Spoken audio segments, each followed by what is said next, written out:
Hai, halo semuanya. Kembali lagi bersama aku, Zata Hilosyakina. Nah, pada sesi kali ini aku bakalan ngejelasin nih gimana sih perencanaan strategik sistem informasi dilakukan pada sesuatu PT, eh, jika dilakukan pada analisis suatu PT. Nah, mungkin langsung aja kita lanjut untuk presentasi. Oke, oke. Nah, bisa dilihat di sini untuk sesi kali ini aku bakalan membawakan analisis untuk perencanaan strategi sistem informasi pada PT GoTo Gojek Tokopedia Tbk, yang dimana spesifiknya itu lebih ke Gojeknya menggunakan pendekatan word and paper dan balance scorecard. Ini ada beberapa ringkasan yang bisa dilihat, yang dimana nanti bakalan ada di isi presentasi kali ini, dimana ada latar belakang, profil singkat, tujuan, identifikasi permasalahan, sampai dengan kesimpulan. Next. Nah, yang pertama di sini untuk latar belakangnya itu sendiri, di mana perusahaan digital berbasis platform menghadapi tantangan yang semakin kompleks seiring pesatnya perkembangan teknologi dan meningkatnya persaingan industri. Nah, jadi selain dituntut menyediakan layanan yang cepat dan terintegrasi, perusahaan juga harus mampu mengelola biaya operasional, menjaga keamanan data pengguna, serta memastikan sistem informasi tetap selaras dengan strategi bisnis. Nah, kondisi ini itu menunjukkan bahwa perencanaan strategi sistem informasi menjadi faktor penting untuk meningkatkan operasional sekaligus mempertahankan keunggulan kompetitif. Oleh karena itu, penelitian ini tuh menggunakan pendekatan word and paper untuk menyusun strategi SITI dan balance scorecard untuk mengukur keberhasilan implementasinya. Next. Nah, untuk profil perusahaannya itu sendiri, di mana PT GoTo Gojek Tokopedia Tbk ini atau Gojek merupakan perusahaan teknologi digital yang menjalankan model bisnis platform digital yang terintegrasi, di mana perusahaannya ini menyediakan berbagai layanan dalam satu aplikasi. Nah, layanannya ini meliputi transportasi daring, pengantaran makanan dan barang, serta layanan pembayaran digital. Nah, integrasi berbagai layanan tersebut memungkinkan perusahaan mengelola jutaan transaksi secara real time, sekaligus membangun ekosistem digital yang saling terhubung antara pelanggan, mitra pengemudi, merchant, dan layanan keuangan. Nah, karakteristik ini yang menjadikan sistem informasi sebagai aset utama dalam mendukung keberlangsungan operasional perusahaan. Nah, berdasarkan latar belakang dan permasalahan sebelumnya itu di sini bisa dilihat untuk identifikasi permasalahannya. Yang pertama, tingginya biaya promosi yang bisa berdampak menurunkan profitabilitas, lalu juga integrasi sistem belum optimal, di mana ini dampaknya bisa datanya jadi kurang sinkron, lalu risiko keamanan data, di mana dampaknya ini bisa menurunkan kepercayaan pengguna, lalu persaingan industri, di mana ini dampaknya menuntut inovasi berkelanjutan. Nah, berdasarkan berdasarkan analisis sebelumnya, untuk metodologi penelitian yang digunakan pada analisis ini, di mana kita melakukan studi literatur menggunakan pendekatan word and paper, lalu kita mencari sumber data-data yang berasal dari, misal dari laporan keuangan, dokumen keterbukaan. Nah, di sini ada sumber data penelitiannya. Yang pertama, kita mengambil dari profil perusahaan dan ekosistem aplikasi masa depan. Lalu juga dokumen keterbukaan informasi dari PT GoTo Gojek Tokopedia-nya. Lalu juga ada risalah RUPS dan RUPSLB resmi. Lalu juga ada draft laporan keuangan. Lalu juga ada studi literatur akademik. Lalu juga di sini kita menghasilkan karakteristik dari produk digital Goto berdasarkan sumber data. Yang pertama, produknya itu ada Gojek Super App, lalu ada GoPay, lalu ada Driver dan Merchant App. Nah, berdasarkan sumber data sebelumnya, untuk penelitian di PSSI ini kita ada dua tahap, di mana tahap input dan tahap output. Untuk tahap inputnya itu sendiri, di mana untuk aspeknya yang pertama di sini ada lingkungan bisnis internal, di mana itu isi metodenya ada SWOT dan value chain, lalu juga aspek lingkungan bisnis eksternal, lalu juga ada lingkungan SI internal, lingkungan SITI eksternal. Nah, untuk tahap outputnya itu sendiri, kita ada aspek hasil, di mana strategi sistem informasi, strategi teknologi informasi, lalu strategi manajemen SITI. Nah, berdasarkan yang sudah dibilang sebelumnya, yang sudah aku jelaskan sebelumnya. Untuk tahap inputnya kita ada analisis lingkungan bisnis internal. Untuk analisis ini itu sendiri, sesuai dengan kerangka kerja perencanaan strategi sistem informasi pada tahap masuk ini atau tahap input ini, kita, memerlukan pemahaman mendalam mengenai kondisi bisnis internal, strategi berjalan, serta rantai aktivitas organisasi tersebut, mengidentifikasi kapabilitas dan kesalahan operasional pada PT GoTo, Gojek, Tokopedia. Nah, yang pertama di sini kita ada analisis porter value chain, di mana untuk aktivitasnya itu sendiri dari hasil analisis, itu ada inbound logistik, di mana di GoTo itu inbound logistik ini pengelolaan data mitra, validasi pendaftaran, integrasi data merchant. Lalu pada aktivitas operation kita di sini untuk matching order, pembayaran digital dan lain-lain. Lalu ada aktivitas outbound di mana ini untuk layanan transportasi, lalu ada marketing dan sales, lalu ada service, infrastruktur, human research, teknologi development, sampai procurement. Nah, berdasarkan hasil analisis lingkungan bisnis internal ini, bisa dilihat untuk analisis SWOT internalnya itu sendiri, di mana strength atau kekuatannya itu sendiri, yang pertama ada ekosistem super app yang terintegrasi, lalu infrastruktur SI real time yang kuat, lalu tata kelola dan kepemimpinan yang transparan. Nah, untuk weakness-nya itu sendiri di internal ini, di mana beban promosi dan pemasarannya itu masih tinggi, lalu juga sinkronisasi data pasca mergernya itu masih kompleks, lalu koordinasi lintas unit bisnisnya itu belum optimal. Nah, berdasarkan analisis SWOT internalnya itu bisa dilihat strategi hasil SWOT-nya, di mana untuk strength ke opportunity itu rekomendasinya itu mengembangkan layanan pembayaran digital atau GoPay dan meningkatkan kapasitas server untuk mendukung transaksi cashless. Lalu juga untuk strategi WO atau witness opportunity itu di mana rekomendasinya itu menerapkan AI predictive marketing agar promosi lebih tepat sasaran dan mengurangi biaya bakar uang. Selanjutnya, di mana biaya tahap input ini kita juga menganalisis lingkungan bisnis eksternal, di mana analisis ini itu berfokus pada pemetaan dinamika industri, ancaman kompetitor, serta faktor regulasi di luar organisasi yang dapat memengaruhi keberlanjutan operasional perusahaan. Nah, di tahap input eksternal ini, bisa kita lihat analisis porter value chain-nya itu di faktor yang pertama di sini ada political dan legal, di mana dampak terhadap GoTo-nya itu kepatuhan terhadap UU PDP, OJK, dan BI terkait keamanan data dan transparansi. Lalu di faktor ekonomi dan sosial, ini dampaknya itu inflasi memengaruhi daya beli, di mana meningkatnya kebutuhan layanan digital dan pembayaran non tunai. Lalu di faktor teknologikal dan environmental, di mana dampaknya itu pemanfaatan AI, peningkatan kapasitas komputasi, serta penerapan Green IT. Nah, di lingkungan bisnis eksternalnya itu kita menganalisis Porter Five Focus juga, di mana faktor yang pertama di sini rate of new entrants untuk tingkatnya itu rendah, bargaining power of supplier itu tingkatannya itu sedang, lalu bargaining power of buyer itu tingkatnya tinggi, lalu trick of substitutes itu tingkatnya sedang, lalu juga rivalry among kompetitor itu tingkatannya tinggi. Oke.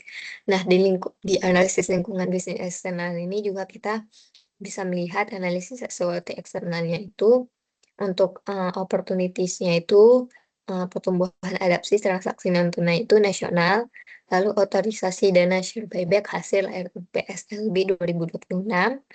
Lalu juga ada untuk triknya ancamannya itu sendiri, di mana pasar jenuh atau red ocean dan fluktuasi regulasi tarif ojek online, lalu juga resiko serangan cyber terhadap privasi data pengguna. Nah, bisa kita lihat untuk sintesis strategi bisnisnya, ada ST dari strength ke threat, WT ke weakness ke threat. Lalu di sintesis strategi bisnis ke depannya, fokus strateginya itu di cost leadership, digital trust differentiation, optimalisasi modal, dukungan SDTI. Next. Nah, selanjutnya di tahap analisis input ini ada analisis lingkungan SITI saat ini, di mana analisis ini itu menunjukkan pemetaan kondisi aset teknologi informasi dan portofolio aplikasi yang saat ini sedang beroperasi di dalam perusahaan. Berdasarkan hasil analisis, lingkungan SITI internal saat ini itu di mana ada beberapa aspek. Yang pertama arsitektur sistem, di mana kondisi saat ini itu platformnya sudah terintegrasi yang mendukung layanan multisektor secara real time. Lalu aspek kapabilitas SITI, di mana kondisinya dynamic pricing, komisi otomatis mitra, dan pembayaran digital. Lalu ada aspek tantangan, di mana kondisinya itu latensi sistem saat jam sibuk dan integrasi data pasca merger. Lalu untuk lingkungan SITI eksternalnya ada beberapa aspek, di mana tren teknologi itu pengaruhnya pemanfaatan AI, cloud computing, dan otomatisasi proses bisnis. Lalu keamanan cyber itu pengaruhnya peningkatan perlindungan data dan transaksi digital. Lalu ada aspek regulasi itu kepatuhan terhadap laporan elektronik dan regulasi OJK BBI. Oke, next. Nah, berdasarkan itu, kita bisa melihat perumusan untuk strategi masa depan berdasarkan analisis sebelumnya, di mana untuk strategi SI bisnisnya itu, kita mendapatkan hasil beberapa. Yang pertama di sini AI predictive marketing, lalu super app UI UX, lalu big data credit scoring. Nah, untuk strategi TI-nya itu sendiri, itu ada transformational system communication, lalu ada scalable payment gateway. Lalu untuk strategi manajemen SITI itu ada strategi regulatory compliance dashboard, digital KPI management. Nah, berdasarkan hasil analisis tahap input, Goto merumuskan 3 strategi utama, yaitu strategi bisnis, strategi TI, dan strategi manajemen SITI. Strategi tersebut berfokus pada pemanfaatan AI dan big data, di mana penguatan infrastruktur serta keamanan sistem dan peningkatan tata kelola TI agar mampu mendukung efisiensi operasional, kepatuhan regulasi, serta keberlanjutan bisnis perusahaan. Next.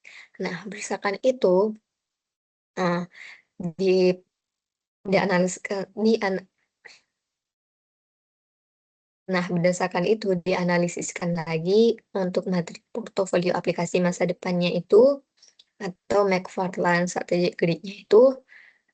Untuk seluruh usulan aplikasinya itu dipetakan ke dalam matriks McFarland untuk menentukan skala prioritas kontribusi teknologi terhadap keunggulan kompetitif organisasi. Berdasarkan itu bisa kita lihat strategi SI bisnisnya, di mana di strateginya itu direkomendasikan super app UI UX core system, lalu real time cashless security gateway. Nah, untuk high potentialnya itu ada AI predictive marketing engine, smart food innovation, big data credit scoring. Portofolio aplikasi ini dipetakan menggunakan McFarland Strategic Grid untuk menentukan prioritas pengembangan berdasarkan kontribusinya terhadap keunggulan kompetitif dan operasional Goto. Nah, selanjutnya di sini ada roadmap implementasi sistem informasinya berdasarkan analisis, ada data juga. Nah, pada tahap pertama, tahun pertama itu di jangka pendeknya itu untuk prioritas implementasinya itu super app UI UX core system, real time cashless security gateway. Nah, untuk tahun keduanya itu, untuk jangka menengahnya itu, prioritas implementasinya itu AI predictive marketing, smart route innovation. Lalu untuk tahun ketiga di jangka panjangnya itu executive dashboard dan compliance. Nah, pada roadmap implementasi ini disusun berdasarkan prioritas pada McFarland Strategic Grid, di mana tahun pertama difokuskan pada penguatan platform dan keamanan, tahun kedua pada inovasi berbasis AI untuk meningkatkan daya asing, dan tahun ketiga pada penyempurnaan tata kelola serta efisiensi operasional perusahaan. Next. Nah, berdasarkan itu bisa kita lihat critical success factor-nya dan rekomendasi strategisnya. Ini merujuk pada kerangka kerja Yokomah, itu mengenai faktor kunci keberhasilan perencanaan strategis sistem informasi, di mana dirumuskan 3 CSS spesifik beserta indikator keberhasilan terukur, di mana CSF-nya ini yang pertama ada penyelarasan SI dengan efisiensi finansial. Untuk key performance-nya itu penurunan biaya pemasaran lebih 20% melalui AI prediktif, lalu penguatan tata kelola dan keamanan data, di mana KPI-nya zero data breach pada seluruh ekosistem Goto, lalu integrasi data pasca merger, di mana KPI-nya latensi sinkronasi data kurang 1,5 detik saat jam sibuk. Nah, rekomendasi strategisnya itu, yang pertama di sini strategi API Management Platform, di mana ini untuk mengintegrasikan sistem lama antar unit bisnis agar lebih efisien dan fleksibel, lalu data governance framework, di mana menstandarkan kualitas dan integrasi data mendukung pengambilan keputusan yang akurat. Nah, keberhasilan implementasi strategi SITI GoTo ini ditentukan oleh 3 faktor utama, yaitu efisiensi biaya, pemasaran keamanan data, dan integrasi sistem pasca merger. Untuk mendukung pencapaian tersebut, direkomendasikan penerapan API, manajemen platform, dan data governance framework guna meningkatkan integrasi sistem, kualitas data, serta efisiensi operasional perusahaan. Selanjutnya, di sini analisis pengukuran kinerja strategis atau balance scorecard. Untuk memastikan bahwa implementasi portofolio aplikasi masa depan tidak hanya berorientasi pada aspek teknis, tetapi juga selaras dengan pencapaian visi, misi, dan perbaikan performa bisnis perusahaan. Dilakukan pemetaan kinerja menggunakan kerangka kerja balance scorecard, di mana bisa kita lihat di sini ada kerangka peta strateginya, dimulai dari perspektif keuangan, lalu perspektif pelanggan, lalu perspektif proses bisnis internal, lalu juga perspektif pembelajaran dan pertumbuhan.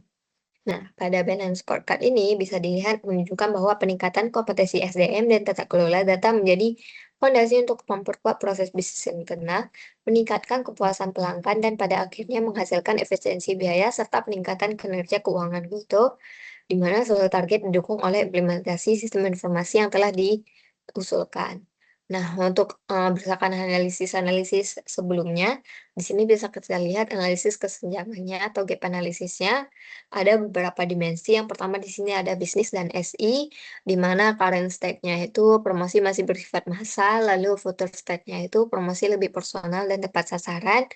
Dan solusi SITI-nya itu AI Predictive Marketing Engine. Lalu juga ada dimensi aplikasi dan infrastruktur. Untuk current state-nya itu latensi sistem dan risiko keamanan cyber masih tinggi.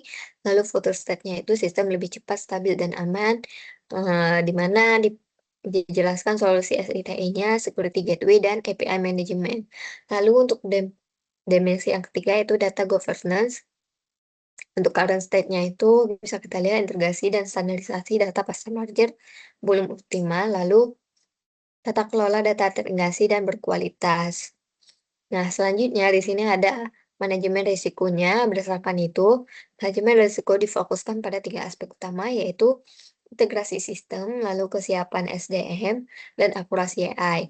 Nah, mitigasi dilakukan melalui penerapan microservice, program pelatihan, serta uji coba sistem sebelum digunakan secara penuh. Bisa kita lihat di sini ada beberapa risiko dan dampaknya, ada tinggi, sedang, dan rendah. Oke, selanjutnya di sini, berdasarkan hasil sebelum-sebelumnya, untuk hasil akhir perencanaan strategis SITI dan manfaat bisnisnya itu, sebagai konklusi akhir dari seluruh tahapan keluaran, dilakukan pemetaan pengukuran kinerja strategis berbasis balance scorecard untuk memastikan portofolio teknologi selaras dengan pencapaian visi bisnis korporat, di mana ada beberapa perspektif untuk BSC, itu ada finansial, customer, internasional, business process, learning, dan growth. Lalu juga ada inisiatif STI seperti yang sudah dijelaskan sebelumnya, ada AI predictive marketing, super app UI UX, API management, ada juga data governance. Nah, untuk target KPI-nya itu sendiri, biaya pemasarannya itu turun kurang lebih dari 20%, lalu juga untuk aspek keduanya itu kepuasan pengguna itu kurang lebih 4,5/5, lalu juga latensinya itu kurang 1,5 detik, lalu juga ada adopsi sistemnya 100%. Nah, hasil akhir perencanaan strategis SITI ini menunjukkan bahwa seluruh inisiatif teknologi telah diselaraskan dengan balance scorecard. Implementasi strategi ini diharapkan mampu meningkatkan efisiensi operasional, kepuasan pelanggan, keamanan data, kualitas tata kelola, serta memperkuat daya saing dan keberlanjutan bisnis GoTo. Berdasarkan analisis yang sudah dijelaskan sebelumnya dan juga permasalahannya, kesimpulan dari analisis ini, yang pertama di sini, perencanaan strategi SITI dengan metode white paper menunjukkan bahwa GoTo beralih dari strategi bakar uang menuju cost leadership dan digital trust differentiation. Lalu juga, dihasilkan 8 usulan aplikasi strategis yang diprioritaskan menggunakan McFarland Strategy Grid, Super App, UI UX, Real-Time Cashless Security Gateway, dan AI Predictive Marketing Engine. Lalu juga implementasi dilakukan melalui roadmap 3 tahap dengan fokus pada penguatan keamanan, integrasi sistem, dan pengembangan AI. Lalu juga pengukuran menggunakan balance scorecard menunjukkan bahwa strategi SITI mendukung peningkatan efisiensi operasional, kepuasan pelanggan, keamanan data, dan kinerja keuangan. Lalu juga target utama yang diharapkan meliputi penurunan biaya pemasaran 20%, latensi sistem, serta kepuasan pelanggan sehingga mampu meningkatkan daya saing dan keberlanjutan bisnis. Oke, next. Oke, mungkin itu saja berdasarkan hasil analisis pada PSSI Gojek hari ini, dan juga bisa kita lihat bagaimana dari awalnya PT Gojek tersebut dari bakar uang bisa menjadi sistem yang mungkin cukup. Sekian presentasi aku kali ini. Terima kasih yang sudah menonton dan juga menyimak hasil PSSI pada PT Gojek tersebut. Assalamualaikum warahmatullahi wabarakatuh.